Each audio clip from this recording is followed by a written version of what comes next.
Porque o homem não quer acreditar na justificação de Deus. Parte 5, dia 25 de setembro de 2023. Lembro-me de que Evans colocou essa verdade de maneira bastante grosseira em uma ocasião. Ele disse: havia um cachorro no tapete da lareira e havia uma chaleira de água fervente no fogo. Como a chaleira continuou soprando vapor e água quente, o cão sentou-se e rosnou. Quanto mais a chaleira continuou ligada, bufando, mais o cachorro rosnava e finalmente pegou a chaleira pela garganta. E é claro que a água fervente o matou. Assim os incrédulos querem fazer com o Evangelho. Eles rosnam para ele hoje, mas se eles se juntarem e realmente fazer um ataque contra ele, o Evangelho será um cheiro de morte, até a morte para aqueles que se opõem a ele, como é um cheiro de vida para aqueles que recebam. Assim mencionei essa inferência horrível.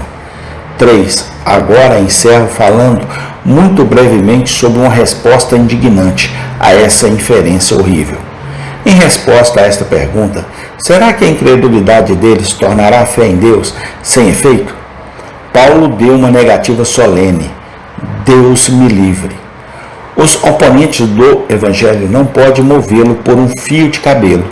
Eles não podem ferir uma única pedra deste edifício divino. Permanece sempre o mesmo. Deixa-os fazer o que puderem. Eles não podem alterá-lo.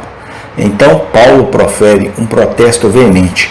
Sim, que Deus seja verdadeiro, mas todo homem é mentiroso. Você pode imaginar este grande anfitrião?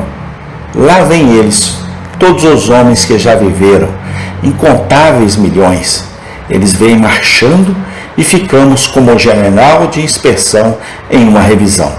E vemos todos eles irem por. E quando cada homem passa, ele grita: o Evangelho não é verdadeiro. Cristo não morreu. Não há salvações para os crentes nele. O apóstolo Paulo, parado como se estivesse no ponto de saudação e vendo toda a raça da humanidade passar, diz: Deus é verdadeiro e cada um de vocês é um mentiroso. Deus seja verdadeiro, mas todo homem e mulher mentirosos. Você sabe o jeito que nós temos de contar? E se a maioria for em uma determinada direção, nós quase iremos por aí?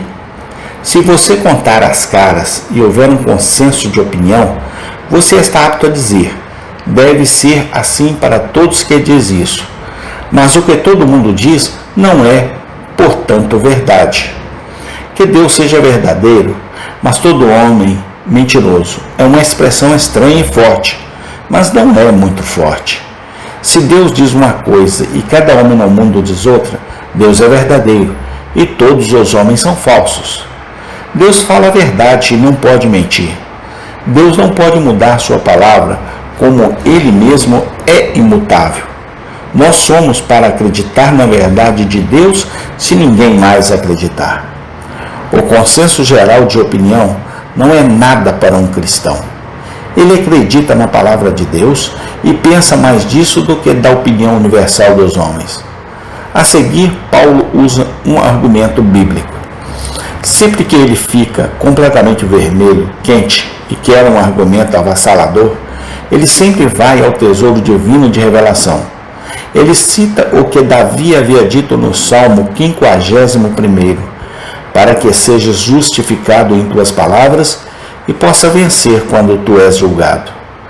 Deus será justificado em tudo o que disse. Você pode levar cada linha da palavra de Deus e tenha certeza de que Deus será justificado, mesmo tendo dirigido o escritor sagrado para escrever essa linha. Deus também será justificado quando julgar e condenar os homens. Quando ele pronuncia sua sentença final sobre os ímpios: afaste-se de mim, malditos, no fogo eterno, preparado para o diabo e seus anjos. Ele será justificado mesmo naquela hora horrível. Uma expressão muito surpreendente é usada aqui: para que possas vencer quando fores julgado. Pense neste enorme mal aqui estão os homens realmente tentando arrebatar a balança e a vara da mão de Deus, e presumindo julgar seus julgamentos e sentar-se como se fosse o Deus de Deus. Suponha que eles pudessem ser ousados o suficiente para fazer até isso. O veredito seria a favor de Deus. Seria provado que ele não tinha nem disse nada falso, nem fez nada injusto. Estamos confiantes de que, embora alguns não acreditem em Deus, ele será justificado diante dos homens e anjos, e não teremos nada a fazer senão admirá-lo e adorá-lo no mundo sem fim. Agora, eu poderia dizer muito mais, mas eu não vou, exceto apenas isso. Eu quero aqueles que são o povo do Senhor sejam muito corajosos sobre as coisas de Deus. Tem havido muito de ceder e pedir desculpas e comprometer. Eu não posso suportar isso. Me entristece ver uma verdade, depois outro se rendeu ao inimigo. Um irmão me escreve dizendo: você não coloque tanta alegria em sua pregação como costumava fazer. Quando o capitão no mar apita, então todos os marinheiros ficam mais alegres. Meu amigo acrescenta: apita um pouco, eu vou fazer isso.